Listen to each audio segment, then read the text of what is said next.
All right, we're going to talk now about what we call the 7 deadly sins of customer conversations, a term coined by Sandy Sharma from 9 Mile Labs on the west coast of the US. First sin, selling too soon. Remember, this is the time to listen to your customer.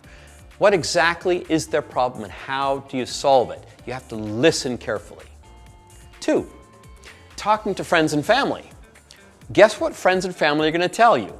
Oh, great idea. I love it. I think you're so great. Oh, go on. It's not helpful. It's not really going to give you the insights that you need, and it's not effective. Number 3, hearing, not listening. What's the difference between hearing and listening? When someone talks, you can't help but hear them. But are you really listening to what they're saying? Are you unpacking what they're saying and really understanding those issues? Or are you hearing what you think you want to hear and not really listening? A startup was trying to create a solution that patients could use, which was virtual consulting by a doctor. Seemed to make sense. They'd save time, travel, and so on. And the founder went out and they started speaking with busy doctors as part of the conversation. Once they really learned how to speak to the doctors, really learned how to listen, the interesting thing is the doctors said, you know what, virtual consulting is really interesting and yeah, it'd be useful. But the one burning issue each time they talked to doctors was the practitioner was willing to pay for a real solution in managing their front office. That was the problem, and it completely shifted the thinking of that entrepreneur, the product, and the business. You might hear your customer note a certain problem, but then they also bring up a totally different problem that you didn't really notice because you were busy trying to hear the validation of your existing product. So you didn't pay attention. You heard what you wanted to hear, and it turned out that you tuned out the rest. So focus on this. Number 4, yes versus no.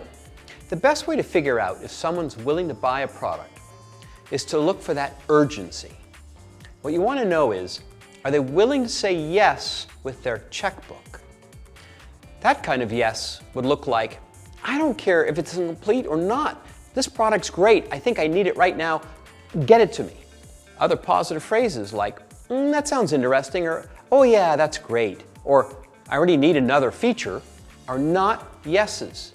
Ultimately, none of these phrases will actually translate into buying that product, except the one that says, I'll pay for it now. Number 5, the ice cream question. It's called an ice cream question because it's designed to tempt customers into telling you what you want to hear.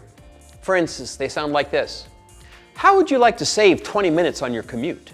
Let the customer tell you what they want without being influenced by your own bias. Number 6, imperfect past versus perfect future. Listen for the urgency when your customer is talking. If they consistently say they're willing to pay for your half-done product now, guess what? It's time for you to get out there, build a product, and test it in the marketplace. If you wait for that perfect product, you actually risk the opportunity to get live customers' feedback when you get the product out in place. Number 7, walking away with nothing. You may learn that you have the perfect product, or that your hypothesis is just wrong, or that your customer persona was not representative of the market, or that the person you're talking to doesn't fit your customer persona. No matter what, it's important to walk away from these conversations with an insight that will take your product to the next level.